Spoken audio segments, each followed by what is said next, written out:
आप देख रहे हैं जी बिजनेस और अब तक की तमाम बड़ी खबरों के साथ मैं हूं स्वाति रायना। सबसे पहले कोरोना के मोर्चे पर आपको ताजा अपडेट दें। दूसरी लहर से भारत लगातार जूझ रहा है और आपको बता दें बीते 24 घंटे में एक बार फिर से 2 लाख से ऊपर मामले आए हैं।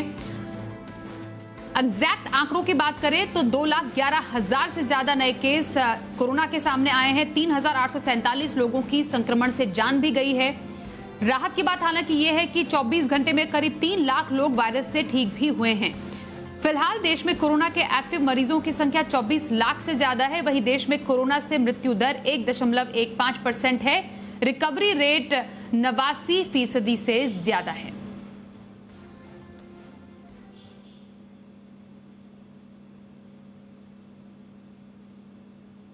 वहीं आपको बताएं देश में वैक्सीनेशन के मोर्चे पर अच्छी खबर यह है कि अमेरिका के बाद भारत देश वैक्सीनेशन लगाने के मामले में दुनिया का दूसरा देश बन गया है। नंबर 2 स्थान पर वो काबिज हो गया है। ताजा आंकड़ों के मुताबिक देश में अब तक 20 करोड़ से अधिक लोगों को वैक्सीन लग चुकी है।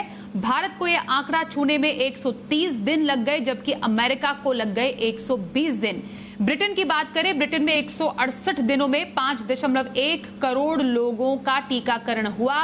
वहीं ब्राजील का नंबर आता है जहां पर 128 दिनों में 5.9 करोड़ लोगों को टीका लगा। तो राहत की बात यह है कि वैक्सीनेशन महाअभियान में भारत काफी अच्छा प्रदर्शन कर रहा है। 20 करोड़ से ज्यादा लोगों का वैक्सीनेशन हुआ, जिस मामले में भारत ने अब नया रिकॉर्ड बनाया है। अमेरिका के बाद दूसरे नंबर का देश बन गया है वैक्सीन लगाने के मामले में।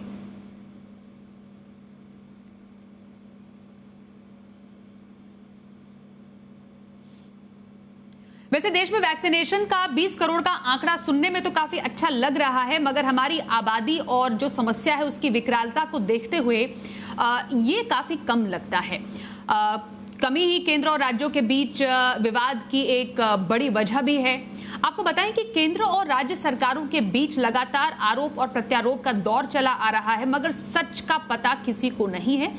आज दरअसल केंद्र सरकार ने वैक्सीन पर सभी विवादों को खत्म करने के लिए लोगों के मन में उठ रहे सवालों के जवाब देने की पूरी कोशिश की है। आइए हमारे संवाददाता समीर दीक्षित के पास चलते हैं और जानते हैं कि सरकार ने इस पर क्या क्या कहा है। समीर, सबसे पहले देश में वैक्सीन की काफी कमी है। ऐसे में विदेशी वैक्सीन के बारे में सरकार ने फिलहाल अपने जवाब में क्या क्या कहा है? और बिल्कुल स्वाति, ये देखिए कि वैक्सीन को लेकर के सरकार पे लगातार ये आरोप लगता रहा है कि जब ये कोरोना की लहर चल रही थी तो क्यों नहीं तैयारी के तहत सरकार ने विदेश से वैक्सीन का ग्लोबल टेंडर जारी किया, क्यों नहीं विदेश से वैक्सीन खरीद ली वक्त रहते। उस पर सरकार ने इन आरोपों पर जवाब देते हुए कहा कि सरकार लगातार ग्लोबल वैक्सीन मैन्युफैक्चरिंग कंपनी से संपर्क में रही है। यही नहीं, मई 2020 से इन कंपनियों के संपर्क में रही है और अपील भी किया है कि या तो भारत में आकर के मैन्युफैक्चरिंग करें या फिर अगर भारत टेंडर देती है तो आप वैक्सीन भारत को बेचें। लेकिन सरकार ने यह कहा है कि जो ग्लोबल वैक्सीन कंपनियां हैं, इनकी अपनी प्राथमिकताएं हैं। प्राथमिकताओं के तहत सबसे पहले ये कंपनियां उन देश में देंगी जहां पर ये स्थापित है, तो उन कंपनियों के जो कंट्रीज से जहां ये बिलोंग करती है, उन कंपनियों ये कंपनी वहां पर वैक्सीन देंगी। दूसरी बात यह है कि अभी भी सिर्फ भारत नहीं बल्कि ग्लोबली वैश्विक स्तर पे वैक्सीन की जो उपलब्धता है वो बहुत कम है, यानी कि हर व्यक्ति को वैक्सीन उसके डिमांड के मुताबिक मिल पाए, ये आंकड़े अभी नहीं बन पाए हैं, ये स्थिति नहीं बन पाई है।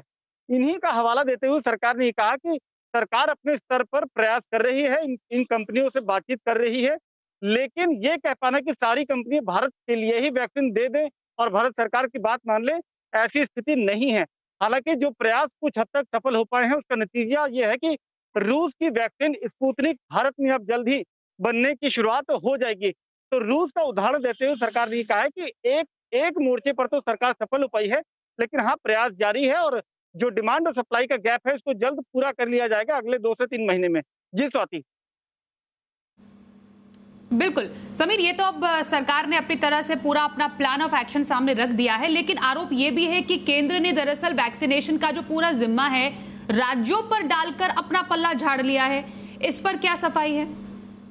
बिल्कुल स्वाति, ये बात आप सही कह रही, क्योंकि लगातार आप पिछले हफ्ते भर से अगर बयान देखें, चाहे वो महाराष्ट्र का मसला हो या एकदम लेटेस्ट दिल्ली का मसला हो, तो ये राज्य लगातार ये बात कह रहे हैं कि केंद्र सरकार अपनी जिम्मेदारी से पल्ला झाड़ रही है और पूरा ठीकरा राज्यों पर मढ़ दिया है।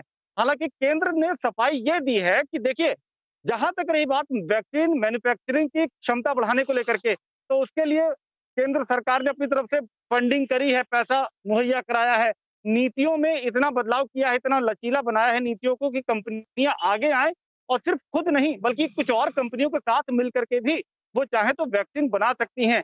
उसी का नतीजा ये है कि स्पुतनिक वैक्सीन जो भारत में पहले सिर्फ डॉक्टर रेड्डी लैबोरेटरीज बना रही थी, वो आने वाले वक्त में कुछ और कंपनियां, 6 कंपनियां हैं जो मिल करके स्पुतनिक वैक्सीन बनाएंगी।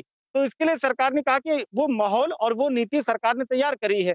दूसरी बात ये है कि जहां तक रही वैक्सीन की अवेलेबिलिटी की, उपलब्धता की, तो ये बात सही है कि अभी वैक्सीन कम है। मसलन अगर सिर्फ कोवैक्सीन की बात करें तो 1 करोड़ डोज प्रति महीना उपलब्ध हो पा रही है। लेकिन सरकार ने जो मदद करी है, चाहे वो आर्थिक मोर्चे पर हो, उसका नतीजा ये है कि अक्टूबर महीने तक, सितंबर-अक्टूबर तक, चाहे कोविशील्ड हो या कोवैक्सीन हो, इनकी प्रति महीने जो वैक्सीन बनाने की क्षमता है, वो 10 करोड़ तक पहुँच जाएगी या इसके आगे पहुँच जाएगी। तो सरकार ये कह रही है कि जो राज्यों का जो आरोप है, वो सही नहीं है, क्योंकि केंद्र सरकार जो भी अभी वैक्सीन उपलब्ध है, उसको राज्यों को पहुँचाने में पारदर्शी प्रक्रिया अपना रही है। और यही नहीं, जैसे-जैसे वैक्सीन की उपलब्धता बढ़ेगी, तो राज्यों को उसके अनुपात में वैक्सीन मुहैया कराया जाएगा। केंद्र ने ये भी कहा है कि आरोप लगाने का ये शायद सही समय ना हो, क्योंकि राजनीति अपनी तरफ है। फिलहाल ये है कि लोगों में वैक्सीन को लेकर के कोई भ्रम ना फैलाया जाए, वैक्सीन के प्रति लोगों में भरोसा जगाया जाए और जो वैक्सीन उपलब्ध है वो कम से कम लोगों को मुहैया कराई जाए। तो आरोप अपनी जगह है, केंद्र सरकार सफाई अपनी तरफ से पेश कर रही है और लगातार कोशिश यही कि वैक्सीन को लेकर के जो विवाद है वो थमे और लोगों में वैक्सीन को लेकर के भरोसा भी बने और वो आगे आकर के जो उपलब्ध वैक्सीन है वो लगवाएं। जी स्वाति। बिल्कुल, भ्रम कहीं, सवाल भी कहीं, जिसका जवाब आज सरकार ने दिया है। इस पर और ज्यादा जानकारी देने के लिए समीर, आपका बहुत शुक्रिया।